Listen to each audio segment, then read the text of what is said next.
بسم اللہ الرحمن الرحیم۔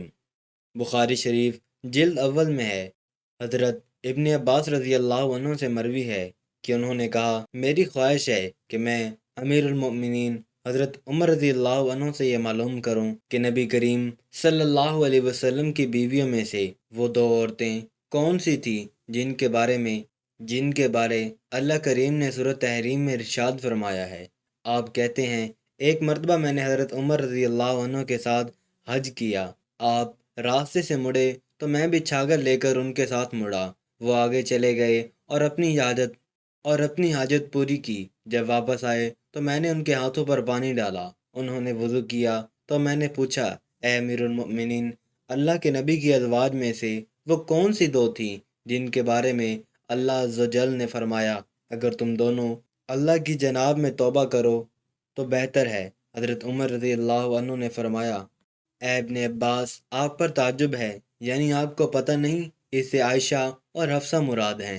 یہ کہہ کر آپ نے پورا واقعہ بیان کیا اور فرمایا، میرا ایک انصاری پڑوسی مدینہ کے بلند دیہات میں بنو امیہ بن زید کے گاؤں میں رہتا تھا۔ میرا بھی پڑاؤ اس کے ساتھ تھا۔ ہم باری باری حضور نبی کریم صلی اللہ علیہ وسلم کی بارگاہ میں حاضر ہوتے تھے۔ ہم قریش کے لوگ عورتوں پر غالب رہا کرتے تھے، لیکن جب ہم مدینہ میں انصار کے پاس آئے تو دیکھا ان کی عورتیں ان پر غالب ہیں۔ یہ رنگ دیکھ کر ہماری عورتوں نے بھی انصار کی عورتوں کا وطیرہ اختیار کر لیا۔ ایک بار ایسا ہوا کہ میری بیوی نے مجھے جواب دیا جس پر میں اسے ناراض ہوا۔ وہ کہنے لگی، آپ میرا جواب دینا کیوں برا سمجھتے ہیں؟ حالانکہ نبی کریم صلی اللہ علیہ وسلم کی بیویاں بھی ایسا کرتی ہیں، اور ان میں سے کوئی تو شام تک آپ صلی اللہ علیہ وسلم سے خفا رہتی ہے۔ حضرت عمر فرماتے ہیں، یہ سن کر میں گھبرایا اور کہا، ان میں سے جو بھی ایسا کرتی ہے وہ بڑا نقصان اٹھائے گی۔ پھر میں نے اپنے کپڑے پہنے اور اپنی بیٹی حفصہ کے پاس چلایا۔ میں نے حفصہ سے کہا، کیا تم میں سے کوئی سارا دن اور رات رسول اللہ صلی اللہ علیہ وسلم کو غصہ میں رکھتی ہے؟ حفصہ نے کہا، ہاں۔ میں نے کہا، جو ایسا کرتی ہے وہ تباہ و برباد ہوئی۔ کیا تم اللہ کے غضب سے نہیں ڈرتی کہ اس کے رسول کو غصہ دلاتی ہو؟ یاد رکھو، ایسا کرنے سے تباہ ہو جاؤ گی۔ رسول اللہ صلی اللہ علیہ وسلم سے نہ تو بہت فرمائشیں کیا کر اور نہ جواب دیا کر، اور نہ آپ سے ناراض ہوا کر، اور اگر تجھے کسی چیز کی ضرورت ہو تو مجھ سے مانگ لیا کر۔ تیری ہمجولی تم سے زیادہ خوبصورت ہے، اور رسول اللہ صلی اللہ علیہ وسلم تجھ سے زیادہ اسے چاہتے ہیں۔ اس سے امیر المؤمنین کا اشارہ حضرت ام المؤمنین عائشہ رضی اللہ عنہ کی طرف تھا۔ حضرت عمر فرماتے ہیں، پھر ایک دن ایسا ہوا کہ میرا انصاری ساتھی مدینہ سے واپس لوٹا تو زور زور سے میرا دروازہ کھٹکھٹانے لگا۔ میں نے پوچھا، کیا ہوا؟ کہنے لگا، رسول اللہ صلی اللہ علیہ وسلم نے اپنی بیویوں کو طلاق دے دی ہے۔ میں نے جو ہی یہ سنا تو کہا، حفصہ تباہ و برباد ہو گئی۔ میں تو پہلے ہی سمجھ گیا تھا کہ ایسا ہونے والا ہے۔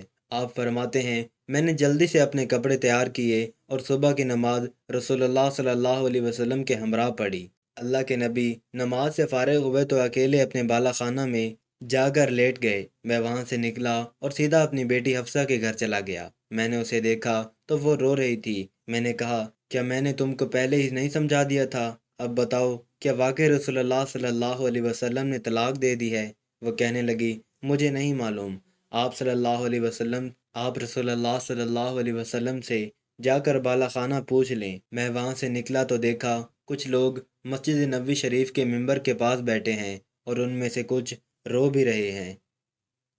میں کچھ دیر ان کے پاس بیٹھا اور پھر دربان سے کہا، رسول اللہ صلی اللہ علیہ وسلم کے پاس جاؤ اور عرض کرو، عمر ملنے کی درخواست کر رہا ہے۔ دربان نے حضور نبی کریم صلی اللہ علیہ وسلم تک میری عرض پہنچائی، مگر آپ نے خاموشی اختیار فرمائی۔ یہاں تک دربان واپس آیا اور مجھے تمام بات کہہ دی۔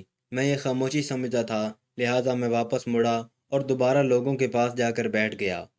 پھر کچھ دیر بعد میں دوبارہ اٹھا اور ملاقات کی درخواست کی، مگر پھر حضور نبی کریم صلی اللہ علیہ وسلم نے خاموشی اختیار کی۔ پس جب تیسری بار میں نے غلام کو اندر اجازت کے لیے بھیجا تو پھر اس نے باہر آ کر وہی کہا۔ میں مایوس ہو کر واپس لوٹنے ہی والا تھا کہ غلام نے مجھے کہا، اے عمر، رسول اللہ صلی اللہ علیہ وسلم نے آپ کو اجازت دے دی ہے۔ چنانچہ میں اجازت پا کر حاضر دربار ہوا تو دیکھا کہ رسول اللہ صلی اللہ علیہ وسلم ایک بوریے پر لیٹے ہوئے ہیں جس پر کوئی بچھونا وغیرہ نہیں تھا اور آپ صلی اللہ علیہ وسلم کے پہلو مبارک پر بوریوں کے نشان پڑ گئے تھے اور چمڑے کے تکیے کے ساتھ ٹیک لگائے ہوئے تھے جس میں کھجور کی چھال بھری ہوئی تھی۔ میں سلام عرض کیا اور دریافت کیا کہ آپ صلی اللہ علیہ وسلم نے اپنی بیویوں کو طلاق دے دی ہے؟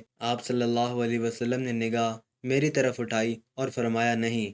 مجھے یہ سن کر بہت اطمینان اور سکون ملا۔ پھر میں نے حضور صلی اللہ علیہ وسلم کے دل بہلانے کو چند باتیں کی جن سے آپ مسکرا دیے اور پھر حفصہ کے پاس جانے اور اس کو ام المؤمنین حضرت عائشہ رضی اللہ عنہا سے متعلق نصیحت کرنے کا واقعہ بھی بیان کیا، جس سے آپ صلی اللہ علیہ وسلم دوبارہ مسکرا دیے۔ روایات میں ملتا ہے کہ رسول اللہ صلی اللہ علیہ وسلم نے ایک بار ام المؤمنین حضرت حفصہ رضی اللہ عنہا کو طلاق دے دی تھی۔ یہ طلاق رجعی تھی۔ جب حضرت عمر فاروق رضی اللہ عنہ کو اس کی خبر ملی تو آپ کو بہت دکھ ہوا، یہاں تک کہ شدت غم کی وجہ سے سر پر مٹی ڈالتے اور کہتے، اس کے بعد اب اللہ عز و جل کی نگاہ میں عمر اور اس کی بیٹی حفصہ کی کوئی قدر و منزلت نہیں رہی۔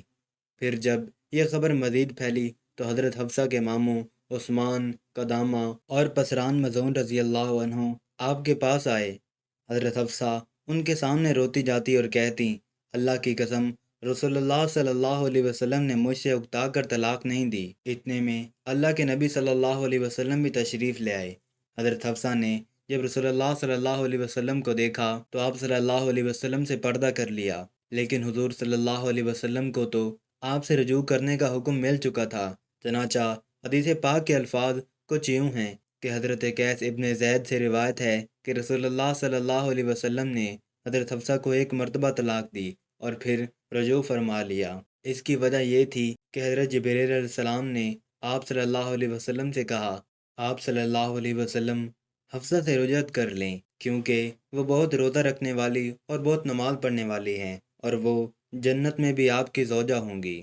دوستو، شارحین کرام نے اس حدیث پاک کی روح سے بہت زیادہ مسائل بیان کیے ہیں، جیسا کہ طلاق رجعی وغیرہ کے احکامات، مگر اس حدیث پاک کی تشریح میں ایک اہم بات ام المؤمنین حضرت حفصہ رضی اللہ عنہ کی اللہ رب العزت کے ہاں قدر و منزلت اور قبولیت و محبوبیت بھی بیان کی جاتی ہے۔ بلا شبہ اس میں آپ رضی اللہ عنہ کی سیرت و کردار کے پہلو کو اجاگر کیا گیا ہے۔